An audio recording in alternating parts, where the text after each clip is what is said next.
Hello everyone आजो mums किचेनेर आरेकटी पर्वे आपनादेरके स्वागत। आज के आमी शेयर करब मेयोनिज रेसिपि। आमी दो धरनेर मेयोनिज रेसिपि एखाने शेयर करब, एग मेयोनिज और एगलेस मेयोनिज।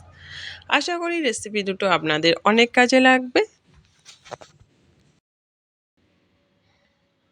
एकेबारे घरे थाका उपकरण दिएई मेयोनिजटा आमी करे देखाच्छि। प्रथमत आमी शेयर करब एगलेस मेयोनिज। एजोन्नो आमी निये नियेछि हाफ काप दूध। दूधटाके एकटू फुटिয়ে गाঢ় করে নিয়েছি। 1/3 কাপ সাদা তেল, স্বাদ মতো লবণ, 1 টেবিল চামচ চিনি ও হাফ চামচ গোলমরিচের গুঁড়ো আর নিয়ে নিয়েছি ভিনিগার। ভিনিগারের পরিবর্তে আপনারা কিন্তু লেবু রসও ব্যবহার করতে পারবেন। একটা মিক্সি জারের মধ্যে আমি প্রথমত দুধটা ঢেলে দিলাম, দিয়ে দেব লবণ, গোলমরিচের গুঁড়ো আর তেল। যেই তেলটা আমি নিয়েছি তার হাফ আমি এখানে দিলাম আর হাফ আমি পরে অ্যাড করব। দিয়ে দেব চিনি। এবার এটাকে আমি 30 সেকেন্ডের মতো বিট করে নিব। 30 সেকেন্ড পরে এটা এই অবস্থায় এসেছে। এর মধ্যে এখন আমি বাকি যে তেলটুকু রেখেছিলাম সেটা দিয়ে দেব এবং দিয়ে দিলাম ভিনিগার। আমি এখানে 5 ml এর মতো ভিনিগার দিলাম।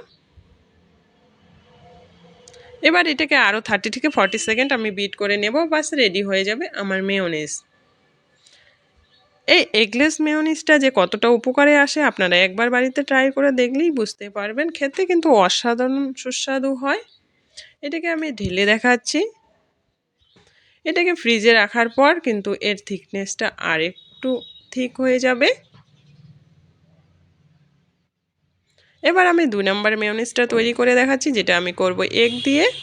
এজন্য একটা ডিম নিয়ে নিয়েছি। নিয়ে নিলাম 1/3 কাপ সরিষার তেল, লবণ স্বাদ মতো, 1 টেবিল চামচ চিনি ও হাফ চামচ গোলমরিচের গুঁড়ো আর নিয়ে নিলাম ভিনিগার। এখানেও কিন্তু আপনারা ভিনিগারের পরিবর্তে লেবু রস দিতে পারবেন।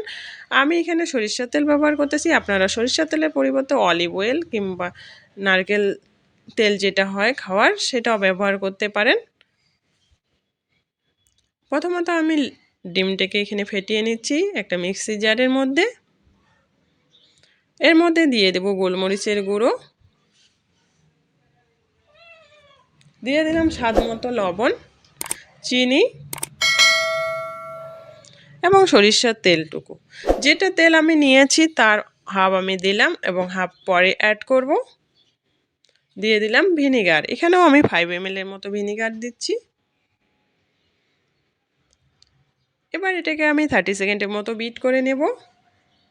30 সেকেন্ড পরে এই অবস্থায় এসেছে। এখন বাকি সরিষার তেলটুকু আমি এখানে অ্যাড করে দিচ্ছি। যাদের সরিষার তেলের ফ্লেভার পছন্দ না তারা কিন্তু সাদা তেল কিংবা অলিভ অয়েল যে কোনো অয়েল আপনারা ব্যবহার করতে পারেন। বাস আমার রেডি এগ মেয়োনিজ। এই এত সুন্দর একটা কালার এসেছে কিন্তু এটা সরিষা তেলের জন্য। খেতেও অপূর্ব সুস্বাদু হয় এই মেয়োনিজটা। আপনারা যে কোনো জারের মধ্যে সংগ্রহ করে ফ্রিজের মধ্যে রেখে দিলে অনেক কয়েকদিন খাওয়া যায় এই মেয়োনিজটা। আমি একটা বাটির মধ্যে ঢেলে দেখাচ্ছি। আশা করি দেখেই বুঝতে পারতেছেন মেয়োনিজটা কতটা সুন্দর হয়েছে। কালারটাও হয়েছে অনেক লোভনীয়। পুরো রেসিপিটা দেখার পর যদি আমার রেসিপিগুলো ভালো লাগে তাহলে আমার চ্যানেলটাকে সাবস্ক্রাইব করে আমার পাশে থাকার আমন্ত্রণ রইল।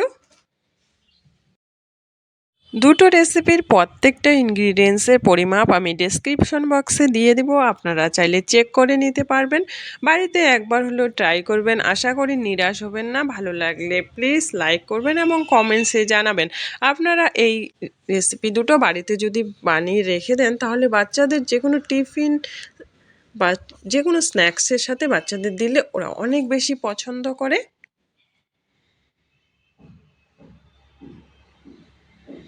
আশা করি রেসিপি দুটো ভালো লেগেছে।